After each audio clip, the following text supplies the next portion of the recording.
mga palangga at bakit? Bakit ka ina-unfollow? May rason kung bakit nila ina-unfollow. Una, toxic ka or kung ano-ano ang pinupost mo or something else na ayaw nilang marinig sa'yo. Ayun yung ayaw ko, guys. Yung toxic. Pangalawa, yung nagpa-promise na abi ganun. Send ako sa kanila ng star. Ako, hindi nila ako sinesenda ng star. No, bawal ganun. Hindi ka nila ipa-follow kapag ganun ang ugali mo. Pangatlo, yung sabi mo, follow me, inutusan ka ng isa na sabi nila ay i-follow mo daw yun yung isa na yun.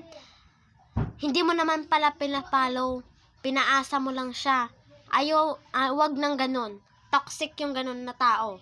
Wag ganun gumaya. Okay? Kasi, una pa lang maririnig ng mga followers mo dyan, yung toxic na ugali or something else. Maraming something else na masasabi natin, pero hindi lahat kaya natin sabihin. Pero lahat po tayo ay may kanya-kanyang mga pag-iisip. Depende na lang po sa inyo kung ano yung pagpo-post nyo. Yung mga nagsasabi sa akin, may pag-asa pa bang sisikat? Ang sasabihin ko po dyan ay yes. May pag-asa pa tayong sisikat sa social media. Alam nyo kung bakit? Masipag ka mag-upload ng reels, masipag ka mag-engage, masipag ka basta mag-share ka dyan, basta babalik yan sa'yo yung mga pinaghihirapan mo, kahit hindi nila binabalik sa'yo. Antayin mo yung mga tamang panahon na sisikat ka sa social media. At ito pa, sa mga nagtatanong, ikaw ba, marami na ba sa'yong nag-unfollow? Ang masasagot ko po dyan ay no. Zero unfollow. Wala po sa akin nag-unfollow kahit isa. Wala po. Titignan ko po siya. Wala po sa akin nag-unfollow sa akin kahit isa. Kaya very thank you sa mga followers ko kasi kahit nag-turn off ako nakaraan, dito pa rin sila hanggang sa pagbalik ko. Kaya nagpapasalamat ako sa inyo sa walang sawang pagsuporta. At ito pa, yung pinaka ayaw ng mga followers nyo na ayaw marinig sa iyo. Yung una, yung parang nagmamayabang ka or sabihin mo na, abi, pumunta ako ng ibang bansa. Ikaw, pumunta ka ba? Wala akong pake. So, ganun ba? Parang marami kasing ganun na mga content creator na kung ano yung pinagsasabi. Yung iba, kabataan lang. Yung iba, mga matatanda. Depende na lang sa inyo kung ano ang pag-uugali nyo. Pero basta sa akin, yung tingin ko sa mga followers ko ay mga attitude.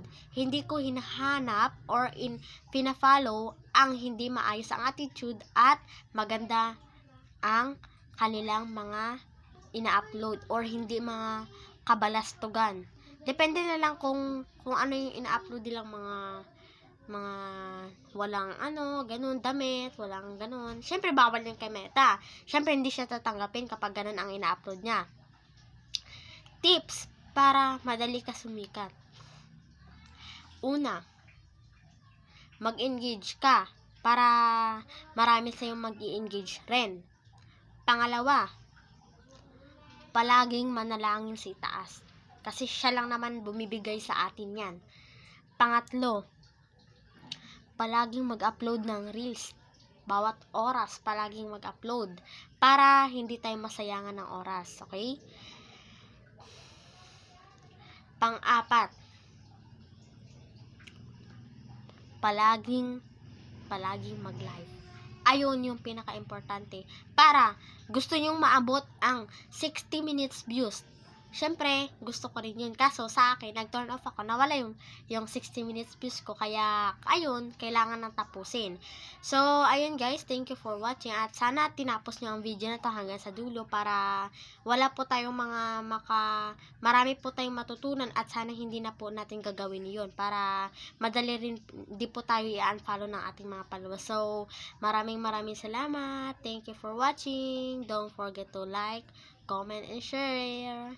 Bye-bye. Love you guys. Thank you sa my followers ko dyan.